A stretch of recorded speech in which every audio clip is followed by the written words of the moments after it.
बिस्मिल्लाहिर्रहमानिर्रहीम, अस्सलाम वालेकुम।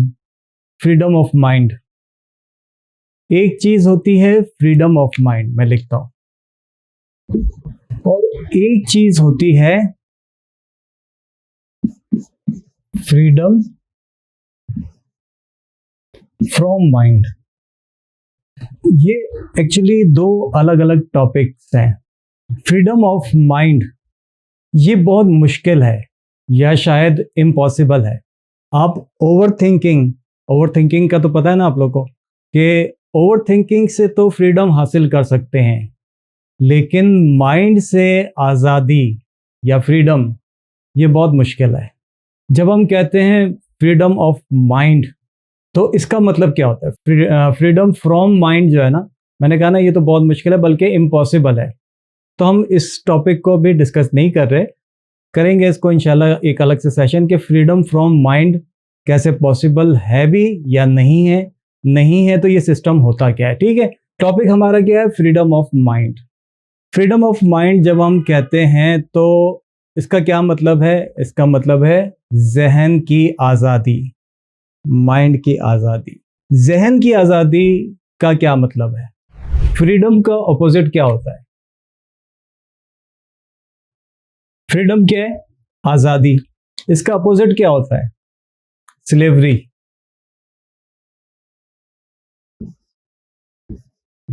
ठीक है, जिसको क्या कहते हैं उर्दू में? गुलामी, कैद। स्लेवरी को इम्प्रिजनमेंट भी कहते हैं।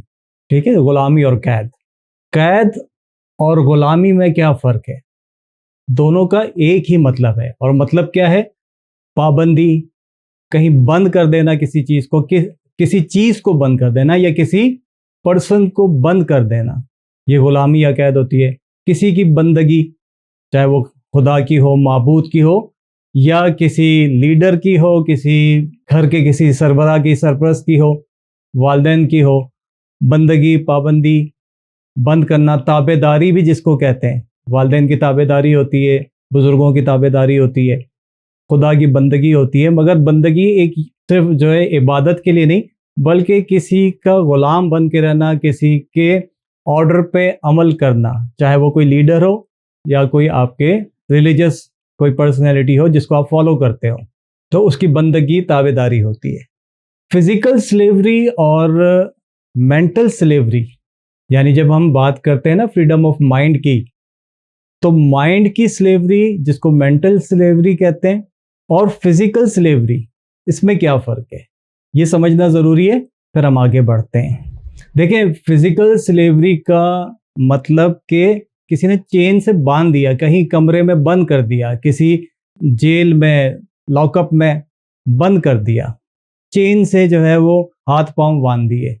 और ये जो है ना, बांध देना या कैद कर देना, न्यूरो लिंग्विस्टिक प्रोग्रामिंग में एक कॉन्सेप्ट है जिसे कहते हैं एंकरिंग। मैं लिखता हूं यहां पर, एंकरिंग। एंकरिंग या एंकर क्या होता है? बहुत सिंपल सी इसकी एग्जांपल है। एंकर क्या होता है? जो शिप होते हैं, पानी के जहाज, वो आप लोगों ने देखा होगा, जो लोग कराची में रहते हैं उनको ये आइडिया भी होगा। नेटी जेटी पे जहाज खड़े होते हैं, पानी के शिप्स खड़े होते हैं।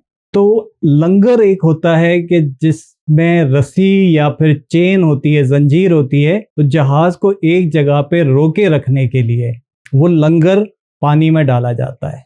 और लंगर का काम क्या होता है? जहाज को रोक के रखना। इसी तरह से आप देखते हैं कि कोई न्यूज़ चैनल पे आप कोई प्रोग्राम देखते हैं तो एक एंकर पर्सन होता है। एंकर पर्सन क्या होता है? जो उस टॉपिक को, जिस पे वो टॉक शो हो रहा है, या उस सब्जेक्ट पे जो गेस्ट होते हैं उनको रोक के रखता है कि वो गुफ्तगू करते हुए टॉक के दौरान वो किसी और तरफ निकल जाएं, तो वो फिर अपने टॉपिक पर लेकर आता है। वो एंकर पर्सन कहलाता है। तो एंकर का मतलब क्या होता है? रोक के रखना। एंकरिंग एक पूरा ये सब्जेक्ट है। एक रशियन साइकोलॉजिस्ट इवान पावलोव इनका नाम था, इन्होंने एक एक्सपेरिमेंट किया था, और वो एक्सपेरिमेंट डिटेल है काफ़ी उसकी। कि वो एक्सपेरिमेंट ये था कि वो एक डॉग के सामने, उन्होंने जब खाना या फूड डॉग के सामने रखा, तो डॉग के जाल टपकना जिसको कहते हैं ना, तो वो उसके मुंह में पानी आना शुरू हो गया। आता है, खाना जब सामने आता है, एक नेचुरल सी चीज़ है इंसानों के भी आता है, जानवरों के भी आता है। तो उस डॉग के मुंह में पानी आना शुरू हो गया। फिर उसने अगला स्टेप या अगला एक्सपेरिमेंट ये किया कि डॉग के सामने खाना रखा और बेल बजाई। फिर इसी तरह से काफ़ी दिन तक वो ये ऐसे ही करते रहे कि डॉग के सामने फूड रखा, बेल बजा दी। फिर उसके बाद अगला स्टेप ये था कि फूड नहीं रखा, सिर्फ बेल बजाई। तो क्या हुआ कि उस डॉग के उस बेल बजने के बाद उस डॉग के मुंह में पानी आना या राल टपकना उसकी शुरू हो गई। तो क्या हुआ कि वो जो उसके बेल की आवाज़ उस डॉग के माइंड में एंकर हो गई थी और बेल बजी, उसके माइंड में फौरन वो फूड आ गया, उसकी राल टपकनी शुरू हो गई, सलाइवा जो है वो उसके मुंह से टपकना शुरू हो गया। तो ये एंकरिंग बहरहाल ये एक थ्योरी भी है, ये एक सब्जेक्ट भी है, ये कॉन्सेप्ट भी है और ये एक एक्सपेरिमेंट भी इवान पावलोव ने किया। और उसके बाद फिर एक क्लासिकल एंकरिंग का कॉन्सेप्ट दिया कि हर इंसान, हर जानदार, हर मखलूक का एक न्यूरो सिस्टम जो होता है उसमें कुछ चीज़ें एंकर हो जाती हैं, अटक जाती हैं, अपनी जगह बना लेती हैं, रोक के रखती हैं उस पर्सनैलिटी को या उस जानदार को। ठीक है, तो एंकरिंग आपको समझ में आ गया। और एंकरिंग का और मतलब क्या है कि जब भी हम माइंड की किसी स्टेट की पीक पर होते हैं, स्टेट की पीक पे यानी हम किसी ऐसी हालत में होते हैं और उसमें बहुत ज़्यादा पीक पर होते हैं, बहुत ही ज़्यादा हम इंटेंस इमोशंस को फील कर रहे होते हैं, चाहे वो पॉजिटिव इमोशंस हो जैसे हैप्पीनेस, जॉय, कॉन्फिडेंस, या कोई नेगेटिव इमोशंस जैसे depression, anxiety, sadness, uneasiness, fair. इसका क्या मतलब है? इसका मतलब ये कि फॉर एग्जांपल अगर मैं या आप या कोई भी गुस्से की हालत में और शदीद गुस्से की हालत में और उसके सामने कोई ऐसा बंदा आ गया कि जिसका उससे कोई वास्ता पहले से नहीं था, उस स्टेट ऑफ माइंड की पीक पर, उस इमोशन की पीक पर कोई इसके सामने वो आ गया बंदा। अब उसके बाद दोनों अपने अपने अलग अलग अपने अपने काम पे निकल गए या दोबारा कभी मुलाकात नहीं हुई। फिर कभी किसी टाइम पे या किसी वक्त वही बंदा उसके सामने आया कि जिस वक्त वो एक एंगर की जो स्टेट थी उस वक्त उस बंदे की शक्ल देखी थी।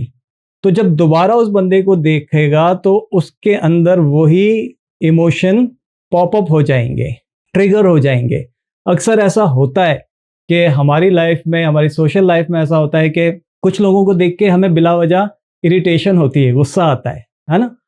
तो हमारा ये जो आज का टॉपिक है फ्रीडम ऑफ माइंड, हमें इस चीज़ को भी समझना है कि हम लोगों के साथ जो बिहेव करते हैं और बिला वजह हम किसी के साथ जो है वो ऐसा बिहेव कर देते हैं कि शायद उसका दिल टूट जाए, या फिर ये कि उससे हमारा कोई लेना देना नहीं, कोई वास्ता नहीं, मगर हमारे किसी बिहेवियर की वजह से किसी अननोन पर्सन का जो है वो माइंड में हमारे बारे में एक नेगेटिव परसेप्शन क्रिएट हो जाए। तो हम बात क्या कर रहे थे कि हम जब भी किसी पर्टिकुलर स्टेट में या किसी पर्टिकुलर स्टेट की पीक पर होते हैं, ये जो है ना, जो हमारा स्टेट ऑफ माइंड है, तो वो जिस टाइम पे, जिस पॉइंट ऑफ टाइम पर हम जो भी चीज़ें देखते हैं, सुनते हैं या फील करते हैं, वो चीज़ें आपस में कनेक्ट कर जाती हैं, ट्रिगर का काम करती हैं।